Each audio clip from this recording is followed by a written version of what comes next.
رجالا على السنة جبالا رواسي ما تزحزح بإذن الله تبلغ مناويها. So many of the youngsters are involved in this Forex and cryptocurrency trading now. What is the ruling? And also a reminder to those who are heedless of haram income. Forex, and then we'll speak about cryptocurrency.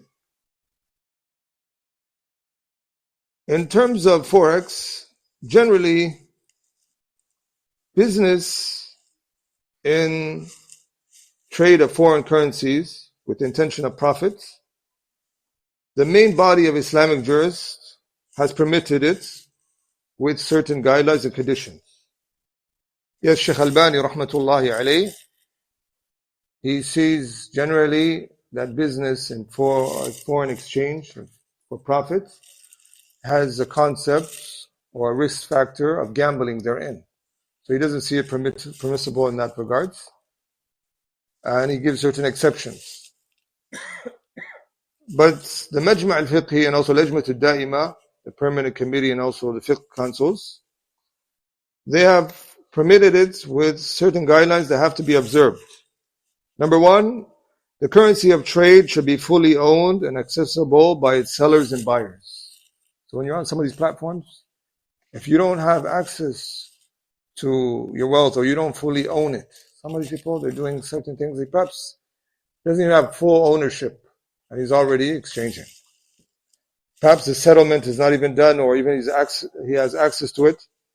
Number two, it should be free of leverages and conventional bonds, since they both stand as a loan from the broker or company upon the margin amount deposited. Because we know la salafa wa la bay'a. You can't have this, as this is a business, and any loan in this regards will not be a goodly loan. This will be a riba. This will be kullu qardin jarra nafa'a fahuwa riba. Every loan that entails a benefit. So they call it different names. We're giving a leverage or a margin deposited, and then they start to meet certain numbers for you. And this is how they work your way up. Should avoid that. Number three, the settlement of the transaction should not have any delay, whether that be 1 business day or 3 business days or more. There should be an immediate exchange. This is the origin, because we know it has to be yadan bi yad. Not all the settlement, you're going to receive it after 3 business days or 1 business day. So it needs to be yadan bi yad. This has to be settled at the majlis. But yes, there's some mashayikh that say there's taqabud hukmi. What takes the ruling? The fact that the transaction is over, even though the settlement is not done, but it's guaranteed for you so much as if you have it and you possess it. So some of the scholars, they give an exception for that regard, and some of the foreign exchange, they may give an exception to that one. And for those who want their name of that mashayikh, I'll give it to them, inshallah, if they can see me afterwards. The fourth one is the exchange should be done with on-spot rates and not future rates, due to the high risk of speculation found in making agreements upon future rates, as that would be a form of gambling and likewise built upon al-gharar, ambiguity.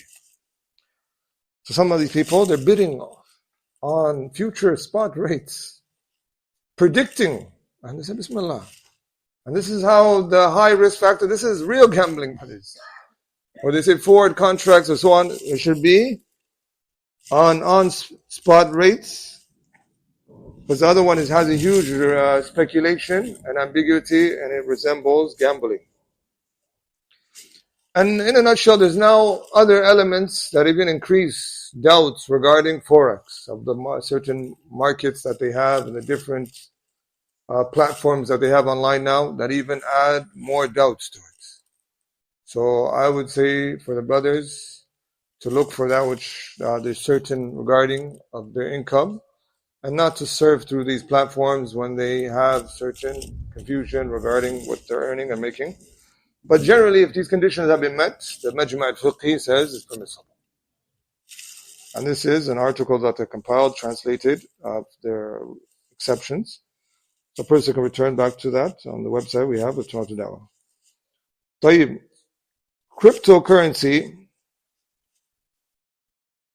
Cryptocurrency is still evolving, or it's still in a process where its details slowly becoming more clear and clearer by the passing of the years.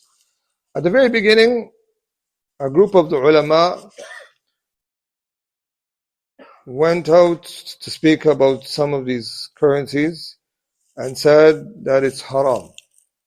It's haram. That was the stage where a group of scholars, and then after that, another stage, a marhala, was some scholars did tawaqquf. They went to another stage, they held back. They said, we're not going to say this or that until the matter becomes further clear. And then there's a group of scholars where they divided, where some of those who once said it was haram end up taking it back and saying it is halal. It is not a currency, it's more like a product, and this and that. And they mentioned certain reasons. And there's a group of scholars that were adamant upon their opinion, that based upon certain things that show a signal doubts that this is more closer to being haram than halal. We did a telelink once with Sheikh Sa'id al-Shitri, and we asked him this question. He mentioned that up until now, it's not clear man wara hadhihi al-umla, who's behind this cryptocurrency and what is its details. And as a result, a person should leave it off and not be doing transactions kaman yahumu hawla al-hima yushik an yarta'a fi. So sometimes a person is just in a gray zone of doubts. Kayfa wa qad qeel. This is something, when you're doing transactions, just try it for that which you know it's clear, and it's inna al-halal bayyin wa inna al-haram bayyin. Verily halal is clear and haram is clear. Wa baynahuma umurun mushtabihat. In between the two is doubtful matters. So this is a gray zone. We would still encourage the brothers to try to look for something better and not be in a state of doubt where people, gigantic ulama, some of the majami' al-fiqhiyya, the fiqh councils, they said, we're going to do a study of cryptocurrency this year. They come, they said, after the research and the meeting, they said, we need to have another meeting. Still not clear to us. And you, miskeen, is just like, bismillah, everything is broad daylight. Clear, halal. Ulama are coming together, fiqh councils. Then they come and they say, we need to nu'ajjil, we have to do further investigation. They're meeting up, financial advisors, different people, trying to understand. And then they say, they said the summary of this meeting, we didn't come to a conclusion. And this shows you this is something that you should take some time on. Don't rush, brothers. And there's different means of provision. What if there was just 1% of it being possible haram? That in itself is scary for you. And 1% if it was possible haram, maybe it was 99, you should be scared. And we don't want to take that risk. Inshallah, jazakumullah khairan. طيب.